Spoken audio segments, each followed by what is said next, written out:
Et l'invité ce matin, Dominique Faure, ministre délégué chargé des collectivités territoriales et de la ruralité. Bonjour Dominique Faure, merci d'être avec nous ce matin sur Sud Radio.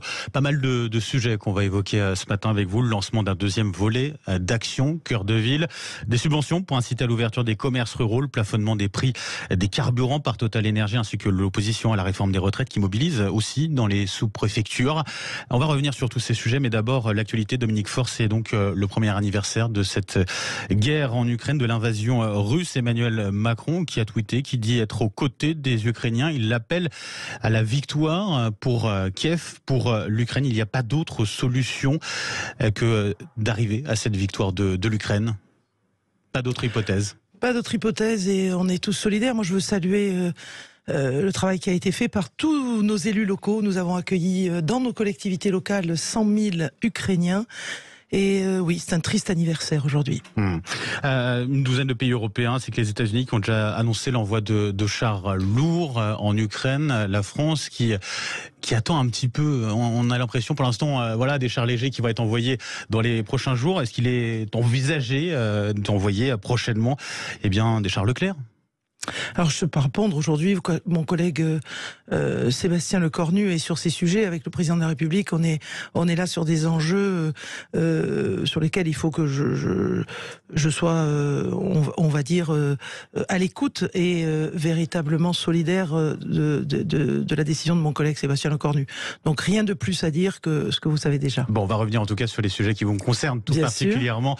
Dominique Faure, vous êtes en charge, je le rappelle, donc des collectivités territoriales, de la ruralité. Cette semaine, l'heure est au premier bilan donc pour ce programme Action Cœur de Ville qui visait à redynamiser les petites villes, les villes moyennes, en taille bien sûr. Quels sont les premiers résultats de cette action ? Ils sont à la hauteur véritablement ?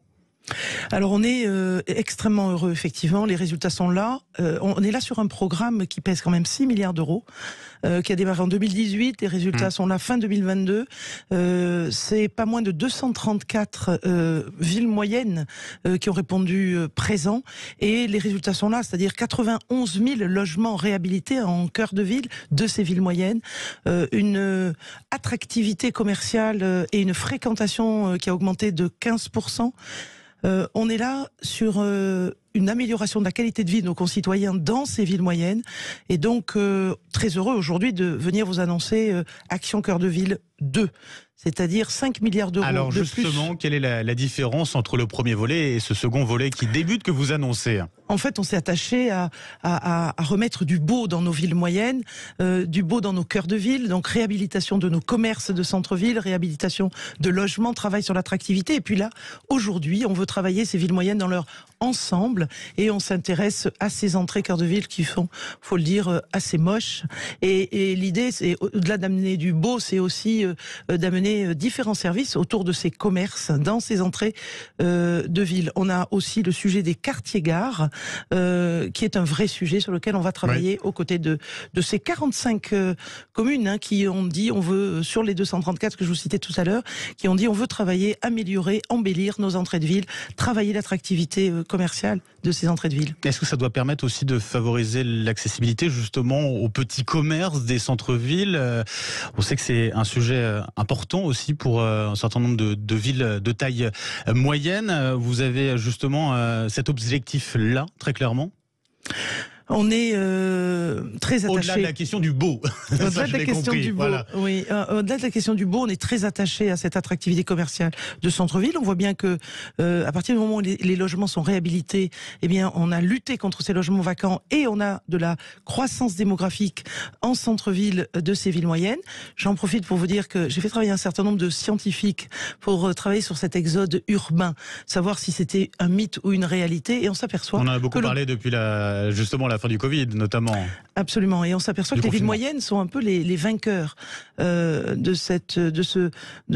oui. Et ce sont dans les villes moyennes que en fait les acquisitions ont été les plus prégnantes, en ruralité aussi un peu, mais en tout cas je vous parlais de cette attractivité liée à cette croissance démographique pour vous dire à quel point on voit revenir quelques commerces qui ne sont plus les grandes enseignes, qui elles malheureusement désertent, y compris les villes moyennes, mais on voit arriver des commerces commerces de proximité, des couturières, on voit arriver des produits en circuit court, on voit arriver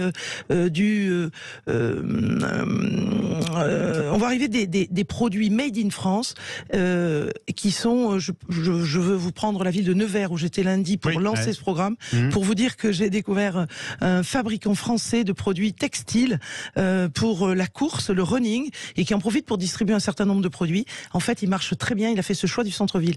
Et pour répondre à votre question, en fait, je pense que les deux formes de commerce doivent travailler ensemble. Il y a de la place en entrée de ville pour des commerces qui nécessitent beaucoup plus de surface.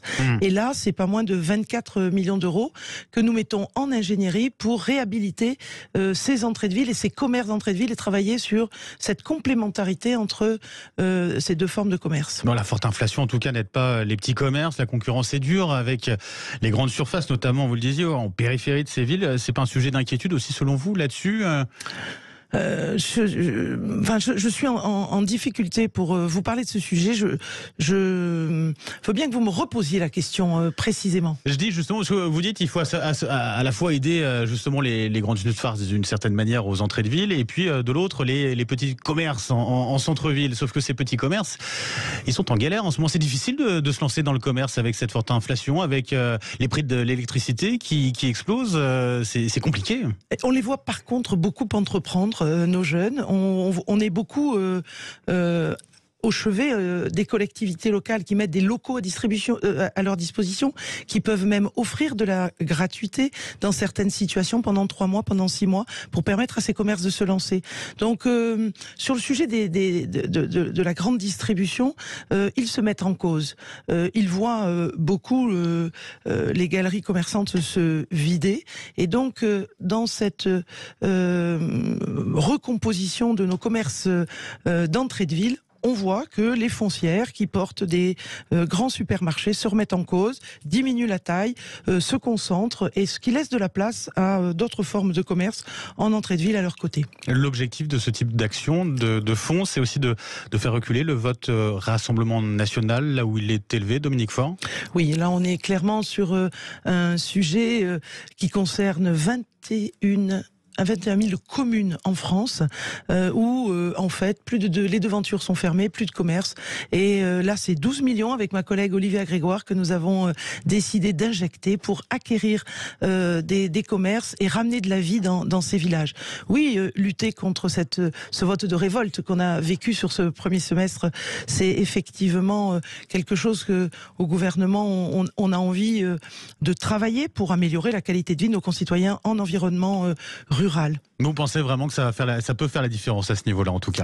En fait, service public et commerce de proximité, oui, je pense que ça peut faire la différence. Il y a bien sûr un travail sur les deux axes fondamentaux que sont la mobilité et la lutte contre les déserts médicaux. Mais ce sont là encore des sujets que nous travaillons main dans la main avec les collectivités pour les aider à réhabiliter des murs, créer des logements pour nos médecins qui n'ont plus très envie d'aller dans nos campagnes.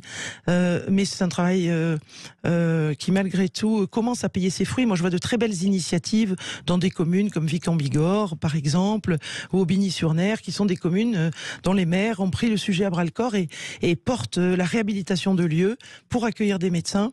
Et finalement, que ce soit l'ARS ou dans le cadre du Fonds Vert, vous savez, cette année, c'est quand même 2 milliards d'euros de réhabilitation de la réhabilitation qui met au cœur la transition énergétique et écologique et qui vise, une fois ces lieux réhabilités, à accueillir de façon beaucoup plus confortable et attractive nos médecins. Je voudrais revenir sur ce que vous disiez tout à l'heure, cette annonce d'une nouvelle enveloppe donc de 12 millions d'euros que vous venez d'annoncer pour inciter à l'ouverture de commerces ruraux.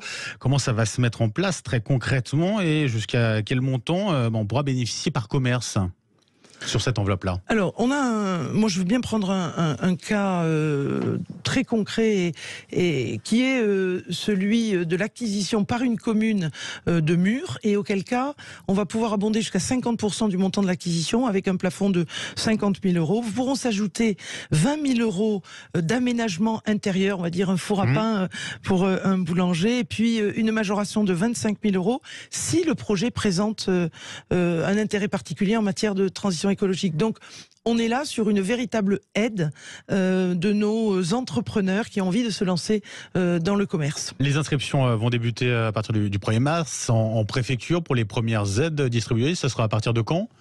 On est là a déjà une idée ? Sur le deuxième trimestre, on est prêt, les montants ont été affectés, les sous-préfets et les préfets sont informés, donc on est extrêmement réactif sur notre capacité d'accompagner les communes dans leur souhait d'accompagner des entrepreneurs et des commerces dans leurs communes. Beaucoup sur les commerces de l'alimentaire surtout, c'est ça ? Ou non ? Alors pas forcément. Pas forcément. On est évidemment très sollicité par des commerces autour de l'alimentaire, autour de produits en circuit court. Comme vous le savez, on est dans une France agricole et dans lequel nos Français sont quand même très attachés à mieux manger. La nutrition est un vecteur de la qualité de la nutrition de santé. Et donc oui, on va trouver des commerces de bouche, mais on va aussi trouver des commerces qui touchent à l'artisanat. On est souvent à la frontière entre de l'artisanat et du commerce. Autre sujet, bien sûr, Total Energy qui annonce le plafonnement des prix des carburants à 1,99 € le litre. C'est suffisant selon vous, notamment en zone rurale où c'est difficile de se passer de la voiture quand même ?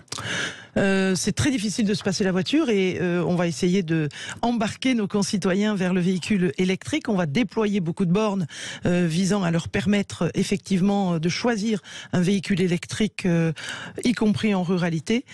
Cependant, moi je salue la décision qu'a pris Total Energy parce que effectivement c'est un plafond, c'est un maximum. Aujourd'hui, on va dire que 4 stations sur 10 sont au-dessus de 2 €. Donc ce plafond à 1,99, ça permet de rassurer et de montrer que Total Energy est un peu solidaire de la difficulté et de l'absolue nécessité de redonner du pouvoir d'achat à nos concitoyens. Bon, l'actualité des territoires, c'est aussi l'actualité de la montagne, en l'occurrence. On est encore en pleine vacances de février. Beaucoup de stations qui se posent la question sur leur avenir face au changement climatique. Comment anticipez-vous ce phénomène ? Est-ce qu'il faudra pour les domaines accepter un avenir moins lucratif ? Je ne sais question, pas. Par exemple, d'entretenir à coup de neige artificielle ces stations. Alors aujourd'hui, moi je trouve que le travail qui a été fait dans le cadre du plan Avenir Montagne 1, c'était quand même pas moins de 331 millions d'euros. Pour 2021-2022, c'est ça ? Non, c'était de 2019, 2020 et 2021. C'était ces 3 dernières années. Non, pardon, 2020, 2021, 2022. 3 dernières années, à parité avec les régions de France. Cet argent a véritablement permis aux stations de ski et aux stations de montagne d'embarquer le tourisme 4 saisons. On voit des investissements qui permettent à ces stations de montagne de devenir attractives, y compris au printemps, l'été, à l'automne. Aujourd'hui, on est là sur le réchauffement climatique, donc la moindre neige dans nos montagnes, la lutte contre le réchauffement climatique nous amène à accélérer ce tourisme 4 saisons. Pour autant, c'est pas la fin du ski. Pour autant, il y a encore des stations qui ont offert cet hiver à nos plus sportifs et à nos amoureux du ski alpin de belles semaines de vacances. Je crois qu'il faut accompagner cette transition. Il ne faut pas pour autant considérer que dans les 10 ans qui viennent, on ne skiera plus. Non, on va pouvoir skier et il ne faut pas développer des canons à neige, bien sûr. Aujourd'hui, les canons sont là.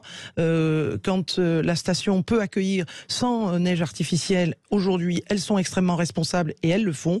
Par contre, effectivement, de ci, de là, pourquoi pas accompagner cette neige naturelle par un peu de neige artificielle. Autre sujet qui vous concerne, Dominique Faure, en tant que ministre délégué aux collectivités territoriales et à la ruralité, c'est la hausse des menaces violences physiques à l'encontre des élus locaux, en plus 15% en 2022. Comment expliquez-vous ce phénomène et que compte faire le gouvernement pour y mettre fin ? Alors moi je suis, on va dire, extrêmement solidaire de ces maires. D'ailleurs, dès que j'apprends qu'un maire a été agressé, j'échange avec lui. Je vais vraiment travailler avec mon collègue Gérard Darmanin pour voir comment on va pouvoir sévir plus. C'est absolument une circonstance aggravante, par exemple, de justement de s'en prendre à un élu. C'est envisagé par le gouvernement ? Moi, je vais vous dire, s'en prendre à un élu, c'est s'en prendre à notre démocratie. C'est notre démocratie qui recule. Donc oui. c'est un acte aggravé que de s'attaquer à un élu. Donc vous y êtes favorable en tout Absolument. cas. Dernier sujet, la réforme des retraites. Dominique Faure, on va en parler rapidement tout de même pour terminer cette interview. Le texte qui arrive la semaine prochaine au Sénat, l'appel des syndicats à l'opposition pour bloquer le pays le 7 mars prochain. Vous regrettez, c'est irresponsable selon vous de bloquer ainsi le pays, d'appeler à bloquer le pays? Alors je suis bien sûr de très près la façon dont nos concitoyens réagissent à cette réforme des retraites. Cette réforme des retraites, elle est absolument nécessaire. C'est une réforme de bon sens. Je pense que beaucoup de nos concitoyens l'ont compris. C'est une réforme difficile. On a quand même 7 Français sur 10 qui la rejettent, cette réforme des retraites. Mais je le lis comme vous, je l'entends, je l'écoute. Simplement, vous savez, aujourd'hui, la nécessité est là. Et à partir du moment où on est sur une réforme de bon sens, où tous les sujets qui touchent à la pénibilité ont été pris, tout ce qui touche aux carrières longues ont été pris en compte. La mobilisation aussi dans les sous-préfectures, très clairement. Je ne sais pas si ça vous inquiète, vous interpelle par rapport aussi au mouvement des Gilets jaunes qu'il y a eu. Bien sûr, ça m'inquiète, ça m'interpelle. Et je pense qu'il nous faut toujours plus faire comprendre à quel point elle est nécessaire et à quel point c'est une réforme de bon sens et à quel point nous accompagnons la qualité de vie au travail, la mobilité au sein de nos entreprises et au sein de nos collectivités locales pour faire en sorte qu'on ne fasse pas qu'un seul métier ni que 2 métiers dans une carrière mais plusieurs métiers. Comment on peut 4 ou 5 ans avant la retraite embarquer d'autres métiers, ô combien on met de l'argent dans la formation pour accompagner ces changements de carrière et faire en sorte que ces 2 ans de plus qui oui sont difficiles et on peut comprendre à quel point ça n'est pas une réforme qui réjouit nos concitoyens mais elle est nécessaire. Dominique Faure sur Sud Radio, ministre donc délégué chargé des collectivités territoriales et de la ruralité. Merci d'avoir été avec nous ce matin sur Sud Radio et bonne journée à vous. Merci à vous.